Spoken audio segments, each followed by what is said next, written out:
Shalom dan selamat pagi semua ya umat-umat Tuhan, ya, saudara dan saudari yang dikasihi di dalam kasih Tuhan kita Yesus Kristus. Ya, selamat pagi semua, selamat bertemu kembali dan selamat bergabung dalam ibadah pagi kita ataupun renungan pagi kita pada kesempatan pagi ini. Jadi harapan dan doa kita ya semua kita diharapkan supaya tetap berada di dalam keadaan yang baik-baik saja. Ya, namun pun demikian, ya kita juga bersimpati dengan keadaan yang mungkin tidak memungkinkan kita untuk dapat bersukacita sekalipun. Ya, tapi kita percaya bahwa Tuhan tidak pernah meninggalkan kita. Ya, jadi itu yang kita imani, itu yang kita percaya. Ya, walau bagaimanapun keadaan kita selalu yakin bahwa kita tidak pernah terlepas daripada pandangan mata Tuhan. Nah, jadi saudara dan saudari, untuk kita meneruskan renungan kita pada pagi hari ini, jadi mari kita bersama-sama datang kepada Tuhan di dalam doa kita. Mari kita berdoa. Tuhan Bapa di surga, di dalam nama Tuhan Yesus Kristus, kami datang kepadamu Tuhan pada saat dan ketika ini. Jadi kami mengucap syukur, kami berterima kasih kepada Tuhan karena kebaikan Tuhan untuk kami, dan sehingga pada saat dan ketika ini kami sekali lagi dapat bersama-sama datang kepada Tuhan di dalam renungan dan ibadah pagi kami pada pagi hari ini. Jadi terima kasih atas kesempatan yang diberikan. Jadi kiranya Tuhan memimpin kami terus dalam cara kami, jadi sehingga nama Tuhan dimuliakan melalui perkongsian kami, dan setiap kami akan diberkati karena kebenaran firman Tuhan. Terima kasih Bapa, ini doa kami di dalam nama Tuhan Yesus Kristus. Kami sudah berdoa dan mengucap syukur. Amin. Nah, saudara dan saudari, sekali lagi pada pagi hari ini ya, saya ingin membawa kita mempelajari sebuah lagi perumpamaan yang digunakan oleh Yesus ketika dia mengajarkan ya. Jadi untuk itu saya ingin membawa kita bersama membaca dari kitab Lukas ya, kitab Lukas pasal yang ke-16 dari ayat ke-19 sampai ayat yang ke-26 ya. Kita membaca ayat 19 dulu ya. Ada seorang kaya yang selalu berpakaian jubah ungu dan kain halus, dan setiap hari ia bersukaria dalam kemewahan. Dan ada seorang pengemis bernama Lazarus, badannya penuh dengan borok, berbaring dekat pintu rumah orang kaya itu, dan ingin menghilangkan laparnya dengan apa yang jatuh dari meja orang kaya itu. Malahan anjing-anjing datang dan menjilat boroknya. Kemudian matilah orang miskin itu, lalu dibawa oleh malaikat-malaikat ke pangkuan Abraham. Orang kaya itu juga mati, lalu dikubur. Dan sementara ia menderita sengsara di alam maut, ia memandang ke atas, dan dari jauh dilihatnya Abraham dan Lazarus duduk di pangkuannya. Lalu ia berseru, katanya, "Bapa Abraham, kasihanilah aku. Suruhlah Lazarus supaya ia mencelupkan ujung jarinya ke dalam air dan menyejukkan lidahku, sebab aku sangat kesakitan dalam nyala api ini."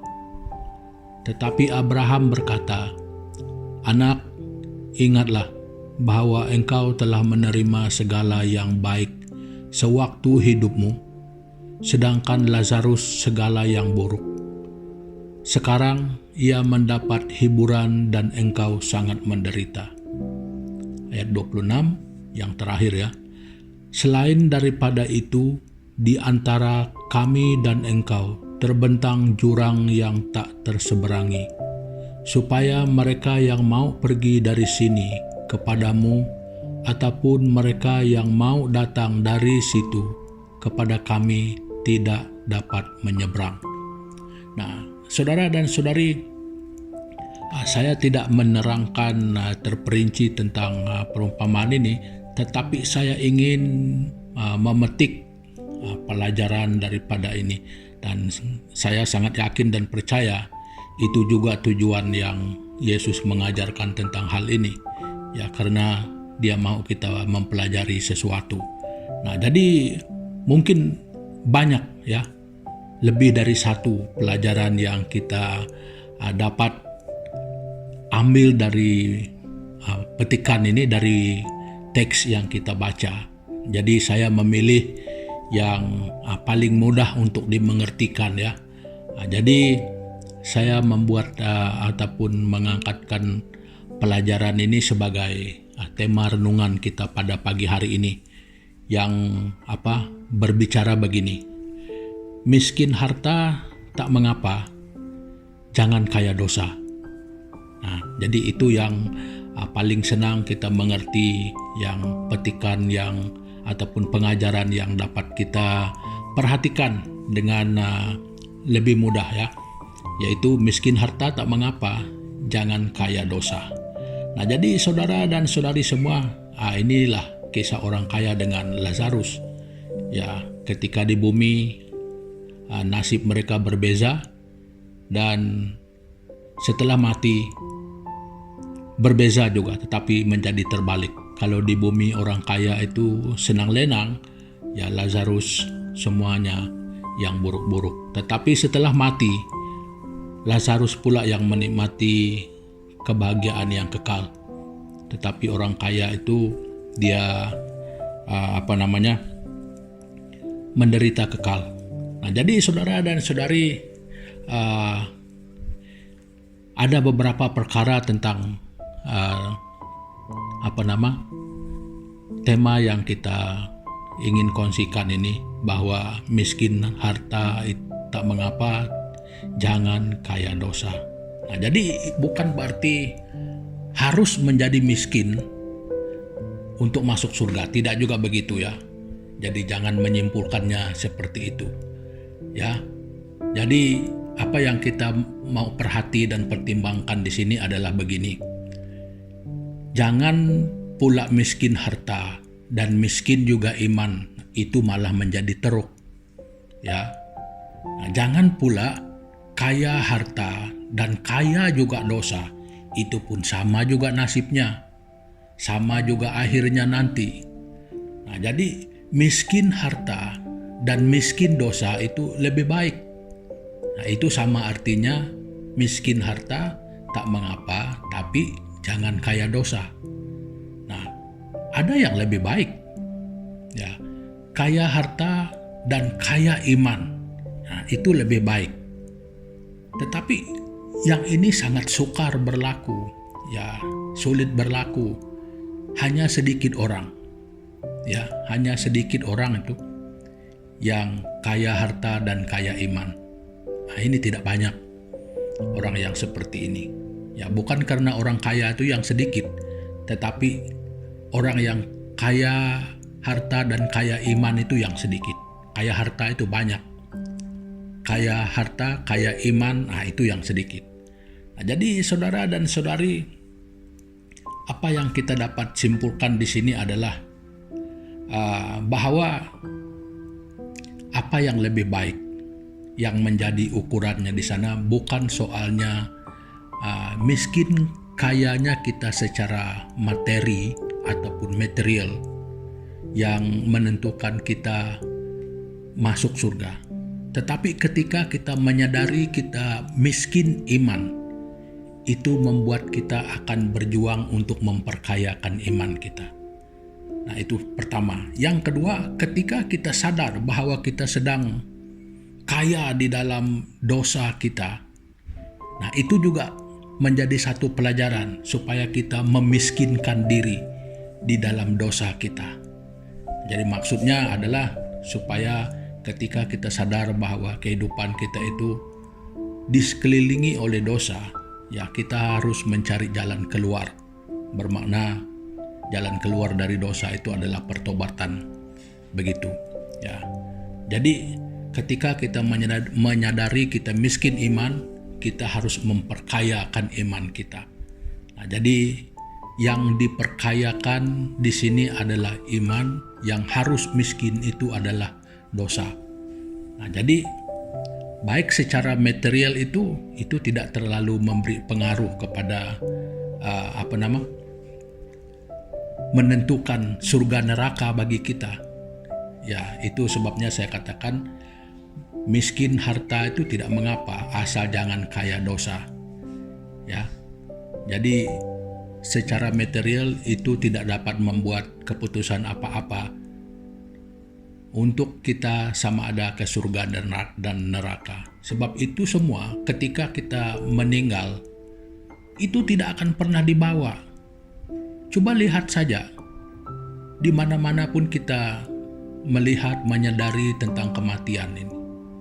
Biarpun orang simpan di dalam kubur emas, duit, seperti apa sekalipun, sampai berapa tahun pun kalau tidak buruk ada di sana itu, tetap ada di kuburan itu, tidak pernah akan terbawakan ke mana kita akan pergi.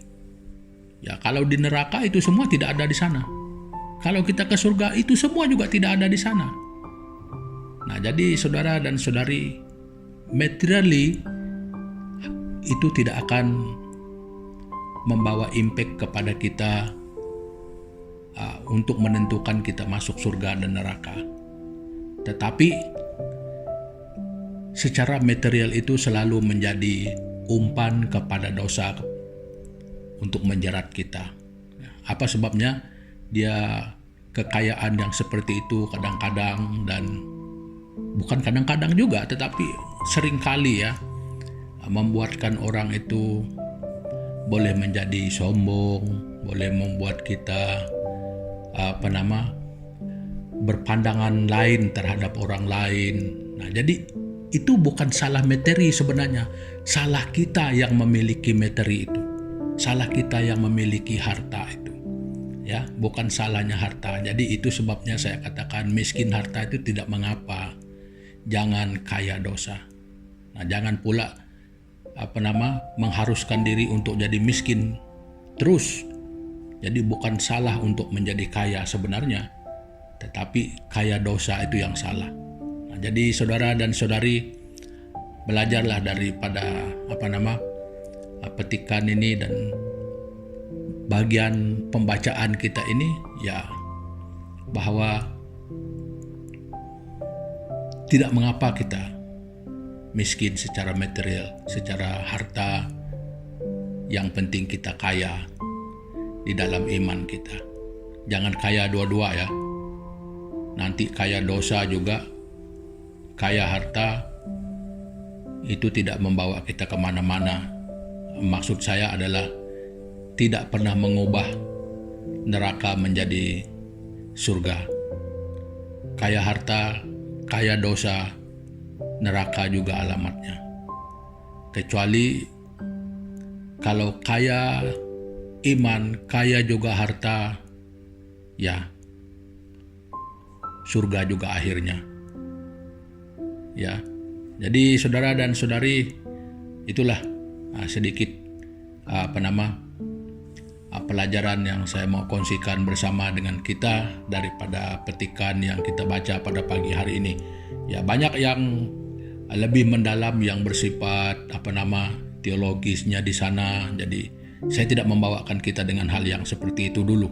Ya, kita mau melihat pelajaran-pelajaran yang boleh kita guna pakai di dalam cara hidup kita setiap hari, pada setiap saat, di dalam hubungan kita dengan orang lain, dengan diri sendiri, dengan keluarga. Ya, semua itu diperlukan setiap hari. Nah, jadi untuk itu saudara, saya sengaja memilih apa yang ada di depan sebagai pelajaran untuk kita hidup setiap hari. Nah, jadi perkongsian saya sampai di sini dulu. Jadi sebelum kita mengakhiri pertemuan kita pada pagi hari ini, mari kita sekali lagi bersama-sama datang kepada Tuhan di dalam doa kita. Mari kita berdoa. Tuhan Bapa di surga, di dalam nama Tuhan Yesus Kristus, terima kasih Bapa pada pagi hari ini. karena mengajar kami untuk selalu memperkayakan diri kami dengan iman dan kepercayaan kami kepadamu. Di dalam kami mengikuti jalan Tuhan, supaya kami selalu menjadi orang yang bukan hanya percaya, tetapi iman kepercayaan kami itu disusuli dengan ketaatan dan kesetiaan kami menjadi pelaku kebenaran-Mu. Jadi untuk itu Bapa, kami berdoa, tolong kami terus, pimpin kami terus di dalam kehidupan kami setiap hari, supaya kami tidak pernah menyimpang daripada jalan Tuhan. Dan jangan membiarkan kami menuruti keinginan dan jalan bahkan cara kami dalam kami hidup setiap hari, tetapi biar Roh Tuhan yang memimpin kami, menolong kami supaya kami jangan sampai berdosa terhadap Tuhan. Terima kasih Bapa, terima kasih Tuhan Yesus Kristus. Dan pada pagi hari ini sekali lagi Tuhan, kami mengingatkan saudara-saudari kami yang mungkin di dalam pergumulan pada saat dan ketika ini, dimanapun mereka berada, sama ada mereka dalam keadaan apa-apa sekalipun yang mungkin kami tidak dapat kenali dengan pasti apa yang mereka hadapi, yang bergumul dengan kesehatan, yang bergumul dengan ekonomi. Tuhan, kami berdoa, kami mengangkatkan mereka satu persatu ke dalam tangan-Mu, biarpun kami tidak menyebutkan nama mereka, tetapi kami percaya dan yakin Tuhan tetap dan pasti akan menolong dan memberikan jalan keluar bagi mereka. Terima kasih Bapa, terima kasih Tuhan Yesus, dan kiranya Tuhan, kehidupan kami pada hari ini, pekerjaan kami, pelayanan kami, bahkan semua aspek kehidupan kami, biar semuanya akan berjalan di bawah kendali Tuhan. Terima kasih Bapa, ini doa kami yang kami naikkan hanya di dalam nama Yesus Kristus, Tuhan dan Juru Selamat kami. Amin. Nah, saudara dan saudari semua, ya pertemuan kita pada pagi hari ini sampai di sini dulu. Ya, sampai kita jumpa lagi pada kesempatan yang mendatang. Sekian, terima kasih. Tuhan Yesus memberkati kita semua. Haleluya.